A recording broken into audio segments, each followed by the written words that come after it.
Ko Taranaki toku maunga, ko Waitara toku awa, ko Ihowai toku maro, ko Manukau Rihi taku hapu, ko Ngāti Awa o te Taranaki, rawa ko Ati Awa o ku iwi, ko Huirangi hau.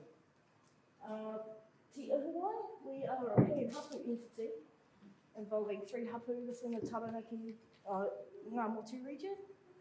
That's Puketapu, which is at Gull Block, Ngāti Te Whiti, which is in the heart of Ngā Motu, and Tūpara Kino, which sits just below the maunga.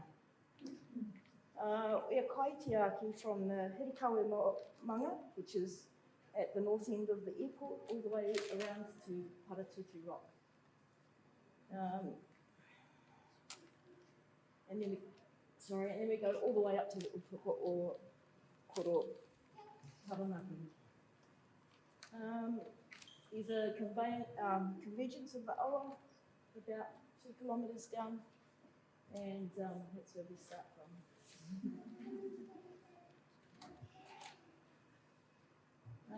We endeavour to spread the korowai o tāne from our maunga to the sea, protecting our awa, protecting mahunga kai, whilst providing resting and kai spots for our migrating manu, and endeavour to grow our population of native manu in Taranaki.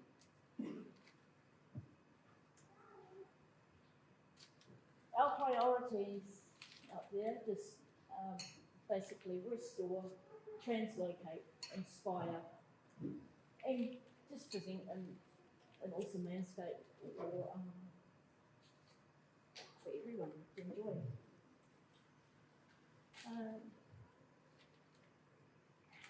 This is our Puketapu crew. They've been with us for maybe 4 months. So we're teaching them as we're going along, trapping, riparian planting, water testing, and just general environmental well-being. They're currently doing a kaiwahi line, which runs along the shoulders of our maunga. It's a 22-kilometre long hike every 3 weeks. And it's not flat. It goes up across Henry's Peak, which is 4,000 stairs, and it also has a set of ladders that go down the other side. It goes across the Huakai town and down the Mangarei track. It's a huge commitment, and every morning that they're due to set off, they get up at 5:30 to be up at the maunga to set off at 6.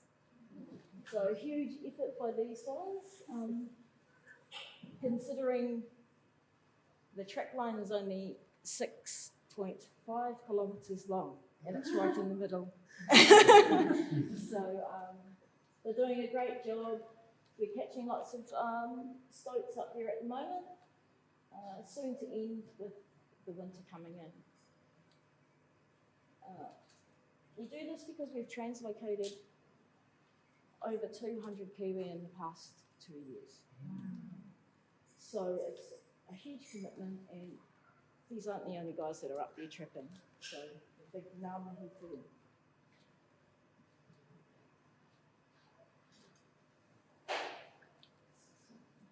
This is our Rangioni stream, which flows around an industrial area, which is Ihowai site, and it flows into our Wānanga awa, which is at the mouth of the sea.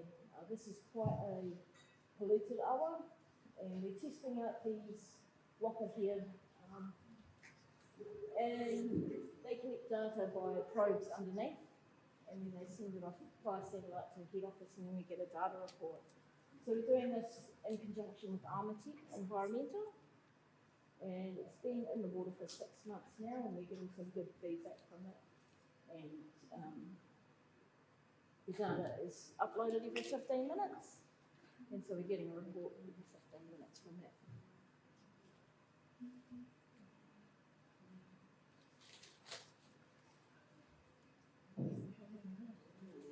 So if you all turn your heads to the side,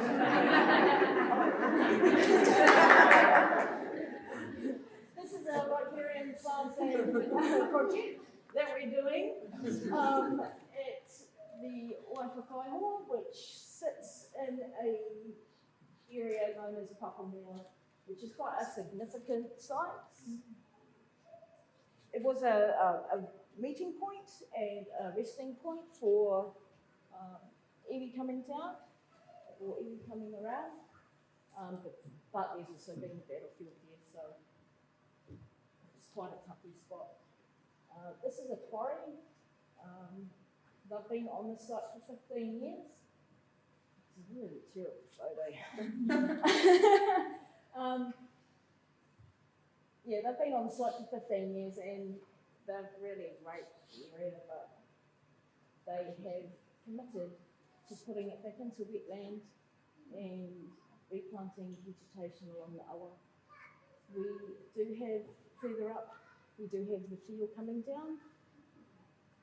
So this is a huge project for us within that 1 kilometre zone to get that sorted before the field actually migrate down the awa. It's a huge job.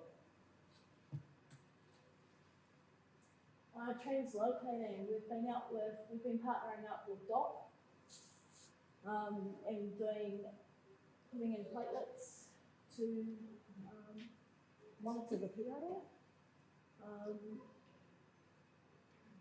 So we just went out with DOC, collected those, and we've just sent them off for to be analysed. So with that, we'll hopefully find out whether those spawning spots are still relevant.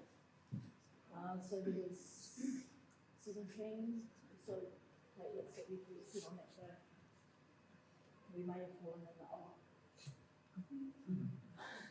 We've been out spotlighting again with DOC, so that's Marty here from DOC. He's a pretty cool guy. He's from Brazil, hates spiders, hates getters. So you can imagine the little screams and skips that we had along the aisle. But we've been monitoring the banded kupu in the Huatoki, and we've been trying to brown trout.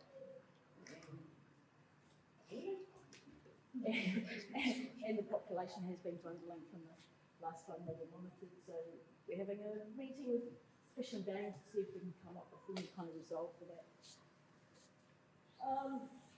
We've been taking out a few schools and working in conjunction with Nikki. She's up the top in the high vis.